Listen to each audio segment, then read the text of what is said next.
So, Rabbi, have you seen the film Titanic? Yeah. Yeah. Speed. Well, it's a slight difference between this and Titanic, obviously. Yeah, there's just less people on this. Yes, people. Less people. And less people are going to care if this goes down, I suppose. And there are no lifeboats. Although I would like... I'm steering that way, we are. That's all right, you steer where you want. It's not like there's traffic.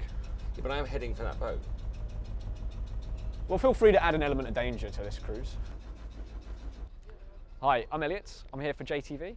And someone who's a pretty bad Jew, you know, just kind of Jewish, thought it's a good time to learn about Judaism and everything that comes with it. And who better to teach me than a rabbi? And when I spoke to him, he said, sure, come along to my office and we'll talk. And I said, I'll do you one better. I'll take you out on a boat for a day.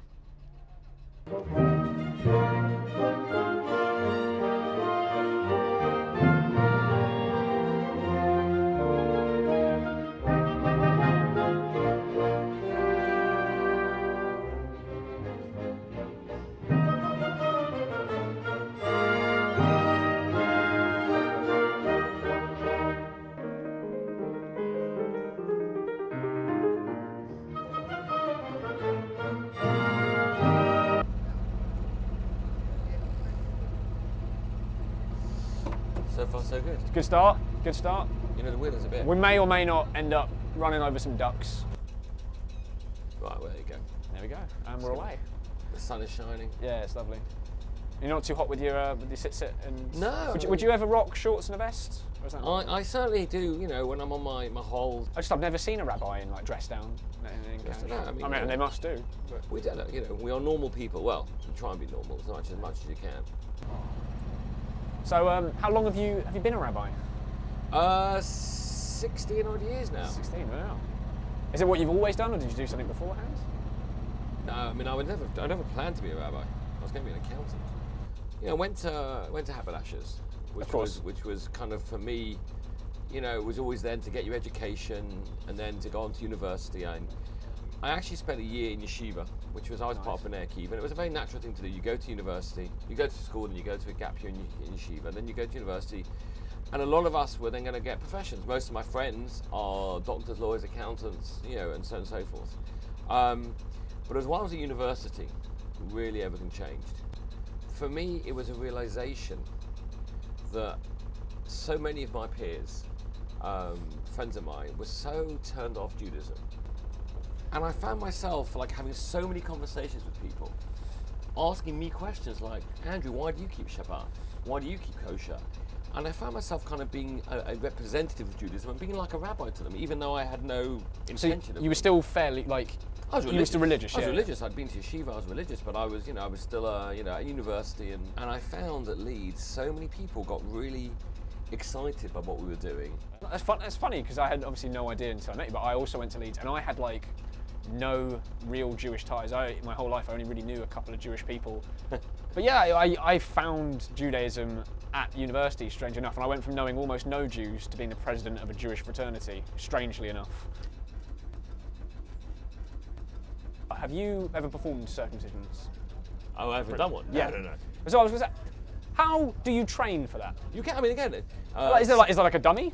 Or yeah. how does it work? Yeah, I mean, again, like any medical profession, any operation, you have to... I know, but you work on like cadavers and stuff for like, you know, organ transplants. That's a good question. I presume nowadays, I'm sure you can... It's like a plastic baby? Plastic models can be easily... But then hundreds of years ago, I mean, did they just literally, the first time, they go, well, I'm going to see what happens this time? Well, same with the first bit of surgery, I guess, the first anything. I mean, you know, it's a pretty simple procedure. It's knock off the foreskin. It's not exactly a deep medical procedure. I mean, I still wouldn't want to try it. Oh, you have no intention? No intention of doing it. Fair enough. I don't blame you. But I mean, I have no problem with having it done. I'm just saying the people that do it, you'd be like, I'm going to grow up to circumcise people. But I think, I mean, I've quite a few friends who are Moab. I'm sure. And you know, one of them who did my son's Brit Milah, amazing guy, and he just feels like he's there at the moment of such joy for families. He can be there for them, birth of a baby boy, and he just feels it's very fulfilling for him. Yes, he does the circumcision as well, but there's so much more than just a circumcision. Sure.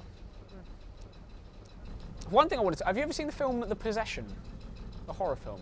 No. So, I watched it with some of my friends at uni a while ago. This was a good few years ago, but it got us talking about, is it the Kabbalah? Yeah. Kabbalah? So, to my understanding, is this basically like the Jewish equivalent to the Book of the Dead from the film The Mummy. Like, that's what my friend made it out to be, and it sounded terrifying. No, look, the Kabbalah literally means to receive. It's receive wisdom. It's the mystical side of Judaism. It's the understanding that there is a deeper mystical content to a lot of Jewish teachings. Which that sounds really interesting. And it's certainly not I call Ouija boards and skeletons. Well, that's what I was led to believe, and it terrified me. No. Because he also said you have to be like over 40 to read it. Is that true? There's an idea that it's something with most things. You've got to have a certain maturity and a certain appreciation of life to be able to delve deeply into these areas. I just assumed it was full of naughty words. No. If it's full of naughty words, they wouldn't do that. But no, the Kabbalah is mystical teachings. Have you ever read it? I've certainly read bits of it. I've certainly, ideas that we have, how we live our lives. Some of them are Kabbalistic. Right. So, are there Jewish ghosts? Are there Jewish ghosts? We believe in reincarnation. Oh, really? We do believe in reincarnation. Absolutely. Okay. The idea that we believe that we are our soul. That is who we are. This is just a physical body that I am housing the soul. That when you die, your soul goes up to heaven. Your body obviously stays in the ground. And potentially, and this is again quite a mystical idea, if you haven't done what you're meant to do, you might come back down as another physical body with the same soul to complete your mission. Again, right. No proof of that one, but that's just a nice Jewish idea. Do you always come back as a person, or do you come back as an animal or like a bread roll? Some ideas talk about the idea of bringing the general, I guess, normative thing is you come back as a human being to do.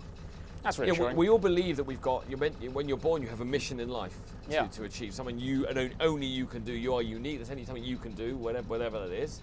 And obviously, many of us will not be able to do our mission for whatever reason. So there's a possibility you come back to fulfill that mission. What about Jewish zombies? Are they such a thing? And if they are, would the only way to defeat them be during Passover because they can't rise? World War Z, the old city of Jerusalem was the safest place to be, so there you go. Yeah. No, zombies, again, the idea of zombies and The Walking Dead, that's not really, though sometimes in the morning I do feel like a zombie. Like a zombie, yeah. But no, there are no Jewish zombies. No, we don't believe in Jewish zombies. And one thing I always wondered about is how, in Judaism, everything revolves around chicken and bread. Most of our holidays, I'd say. So, what are your views on vegetarian, gluten-free Jews, and do they even count? Well, certainly, I mean, the gluten-free Jews don't bother me at all because they don't have gluten-free bread. That's not a problem. Oh, it's dead. Oh, that's awful. It doesn't taste very nice, I know, but this is whatever gluten is, it has all the best bits in it. Yeah, it's good. And vegetarian, look, when Adam was created, God did give the command that he may eat meat. We're allowed to eat meat in terms of once we left the Garden of Eden. The Garden of Eden, Adam and Eve were vegetarians, the original humans. But now God has given permission to eat meat. Does that mean we should eat meat?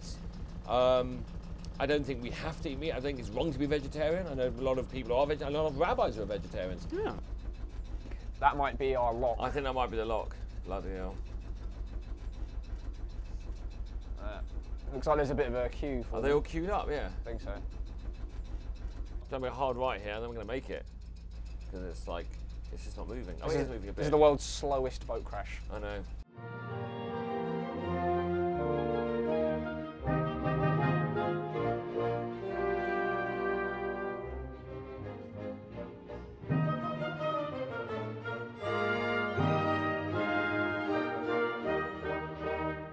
Maybe the biggest subject people would ever ask you about is God.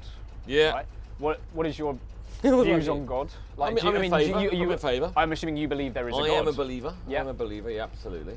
Do I know 100% there's a God? No, I don't think you can know anything 100%. You know, the whole Matrix thing. Yeah, maybe we're dreaming sort of Well, I mean, if there is a God, how do you explain Piers Morgan?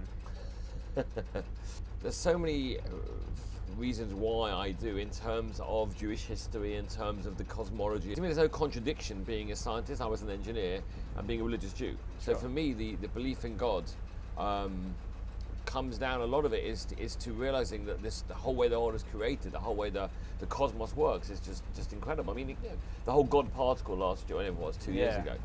You know, why did they call it the God particle? Because they couldn't believe how the universe, they found this, it would really sort of show how the universe works in some sort of orderly way.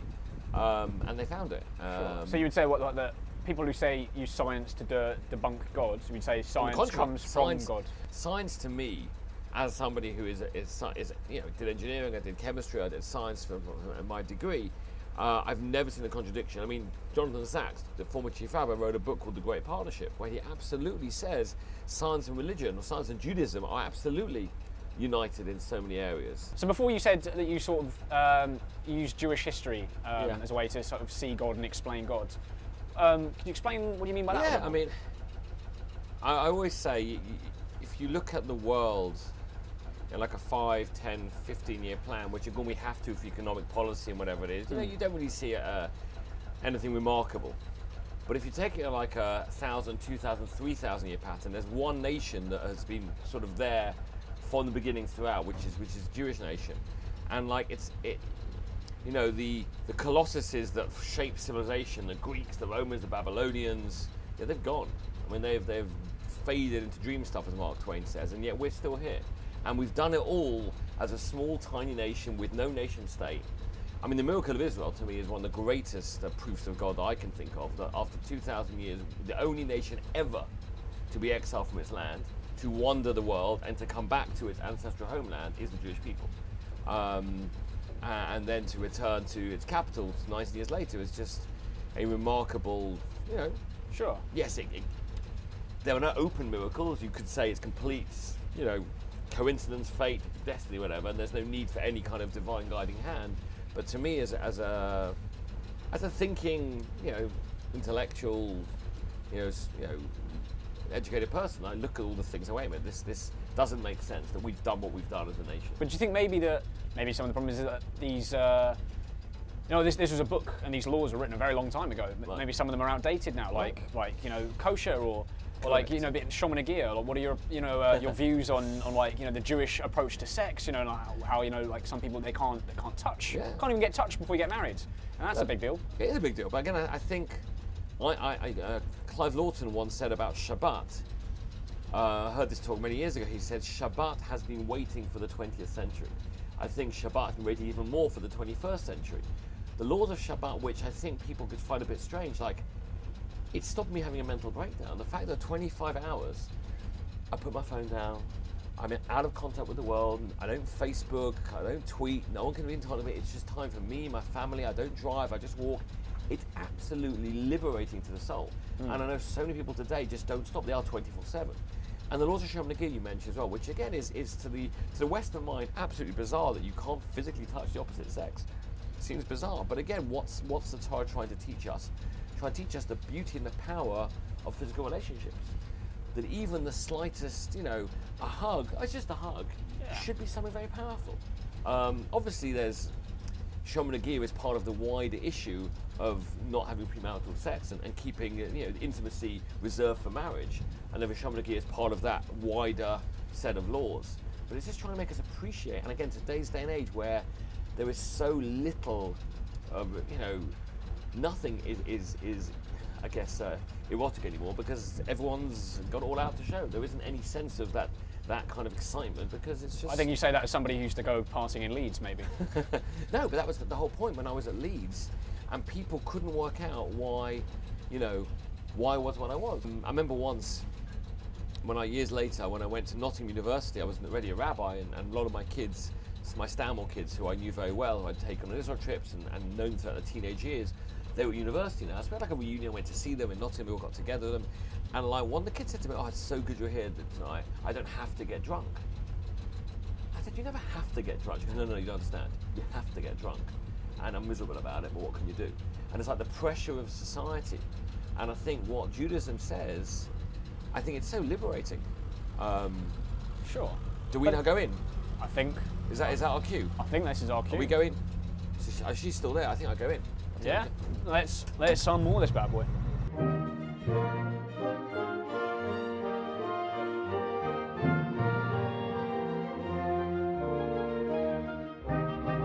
Can we fit in as well, or not?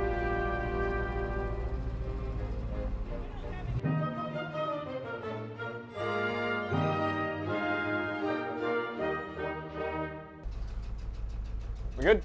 No, I'm lodged in here. It's okay. Oh, hang on.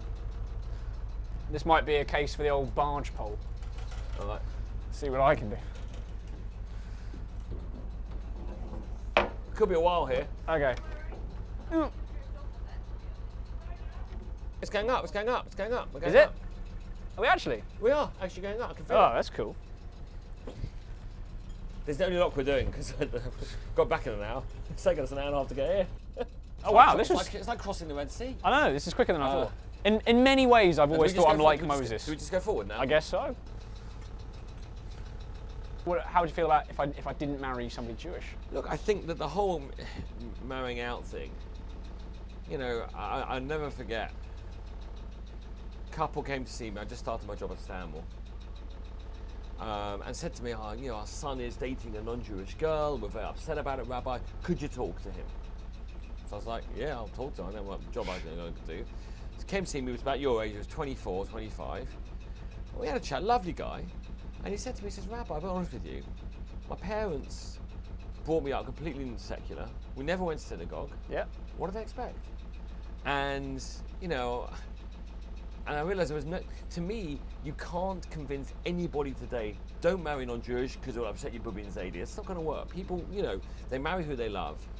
And I remember for myself, when I was, you know, in yeshiva, I used to do some work with JFS kids who were out there for 2 or 3 months. And I used to did a once a program on intermarriage and the importance of marrying Jewish and the Jewish community. And one of the kids asked me, how do you know you won't marry out? I was 23 at the time. I wasn't yet married. And I thought about it. I said, because who I am won't allow me to. Meaning I love Shabbat, so I need to have a wife that's also going to love Shabbat. What if you just married somebody really lazy? True. But Judaism is such a massive part of my life then and now. I wanted to marry somebody who would share that with me. Sure. So I think, you know, when people say to me, as you just said, you know, I would say Judaism is the most incredible, meaningful, beautiful way of life. But if you want to really continue it, you need to have your partner who also believes in that. Because obviously if you're marrying out, it's very rare, not impossible to find an observant, passionate Jew who marries out of the faith, because that just wouldn't happen. Intermarriage happens because we unfortunately are not knowledgeable and not passionate and not connected in the same way. Can you marry out and be happy? Yeah, why not? I know many people who are intermarried who are very happy. It's just unfortunately their kids aren't connected Jewishly, their kids aren't Jewish, and that to us is a you know, a tragedy on a Jewish level. I hate to cut you off, but very soon we are going to be perfectly blocking this. Yep, okay. We're going to have to somehow turn this bad boy around. This is great. This could be like a rival business to Uber. Rabbis that drive boats. We could call it Ruva.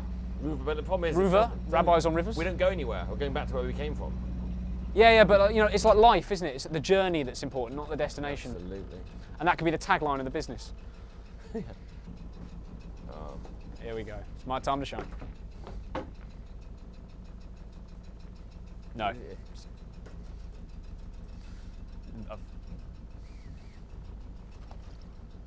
I'm going to reverse. You ready? Yeah. I'm sorry. I feel like one of us is pulling our weight far more than the other. No, excuse me. It's teamwork. It's teamwork.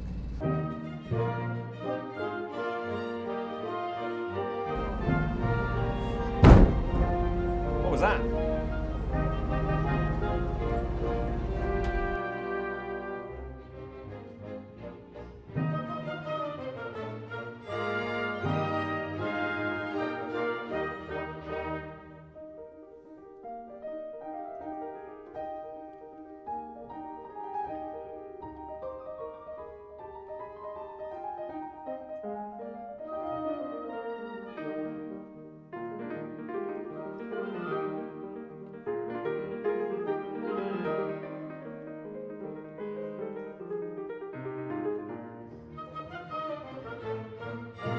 How long does food have to be stuck in a beard before it's deemed unkosher?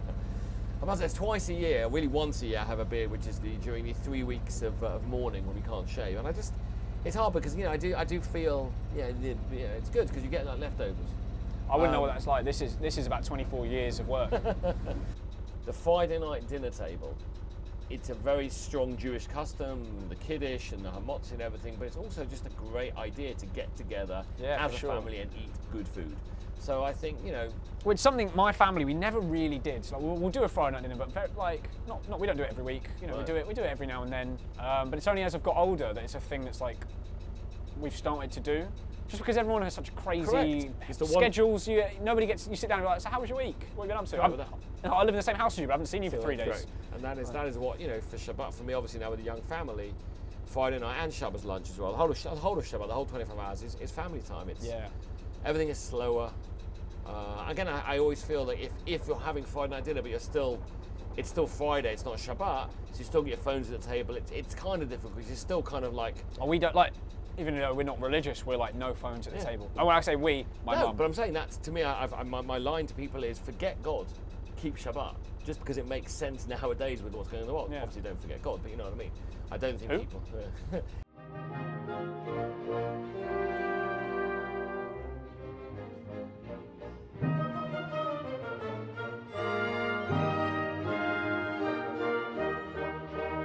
How'd you find the locks in the end? Yeah. We nailed it. Not a problem. Well, thank you so much, Rabbi, for joining me on the boat. No, it was an absolute pleasure. I mean, I say, spending a Sunday on the river, captain my own boat, you know, it's exciting. I know, even though there's absolutely no rhyme or reason as to why we're on this boat. No, I thoroughly enjoyed myself, and I've learned a lot, I think. Absolutely. So thank you very much. Pleasure. Cheers. Have a good afternoon. See you later. Let's go back in the boat now.